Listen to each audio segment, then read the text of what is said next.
Hello students, my self Shivani Goyal, your maths teacher. Students, आज अपने chapter 1 संख्या पद्धति का जो टॉपिक हम डिस्कस करेंगे वो है वास्तविक संख्याएं और उनके दशमलव प्रसार। वास्तविक संख्याएं हम पहले ही पढ़ चुके हैं। क्या क्या आता है वास्तविक संख्याओं में? हमारी सभी परिमेय संख्याएं और सभी अपरिमेय संख्याएं।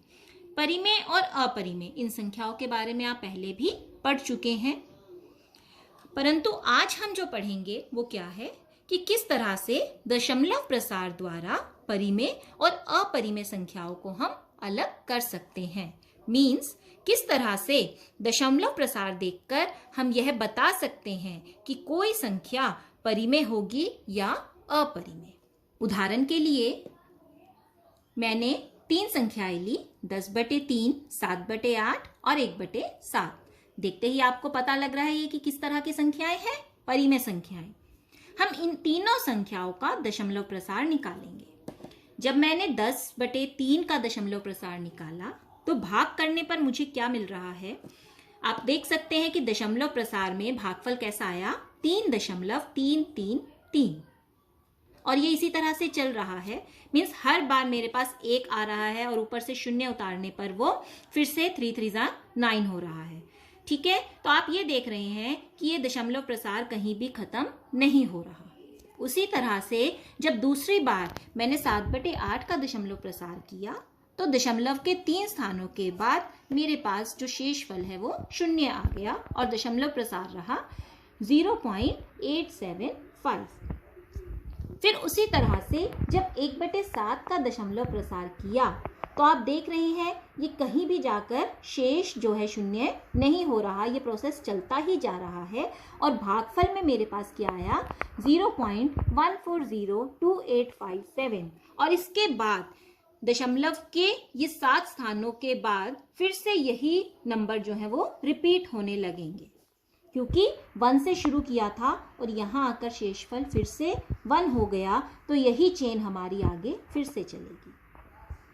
इन उदाहरणों को देखकर हमें क्या पता लग रहा है कि जब हम परिमेय संख्याओं का दशमलव प्रसार ज्ञात कर रहे हैं तो या तो शेषफल 0 हो रहा है जैसा 7/8 के केस में हुआ, और या फिर शेषफल 0 नहीं होगा तो भागफल में कुछ संख्याओं की पुनरावृत्ति होगी, जैसा कि हमने 10/3 और 1/7 में देखा।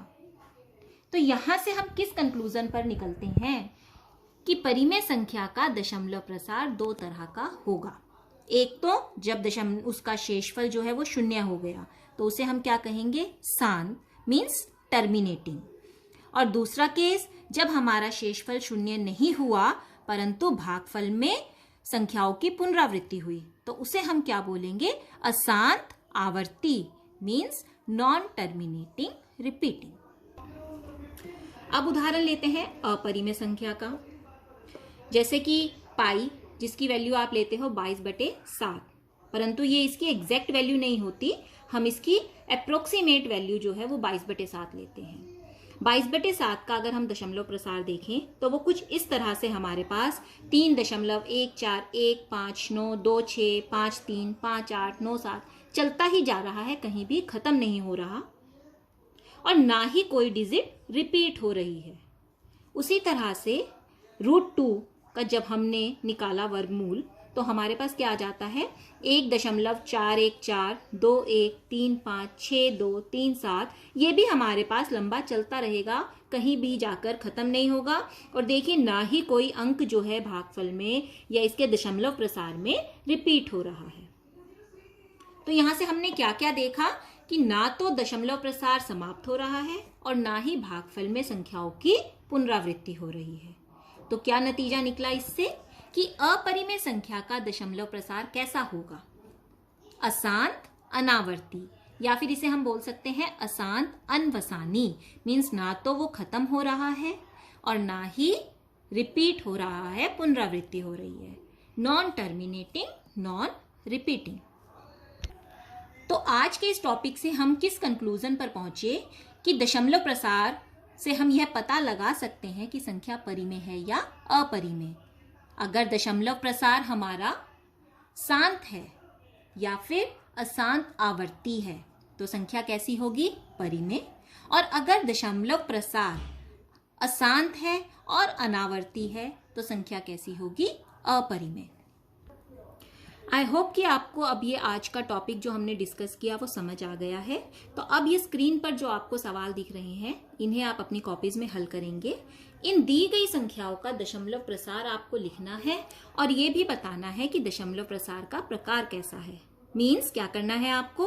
आप इन संख्याओं को भाग करके देखेंगे, उनका दशमलव प्रसार ज्ञात करेंगे और फिर ये जांच करेंगे कि दशमलव प्रसार शांत है या अशांत। अगर आज के इस टॉपिक में आपको कोई भी परेशानी आए, कोई भी डाउट हो तो आप उसे कमेंट बॉक्स में टाइप कर सकते हैं। Thank you and have a nice day.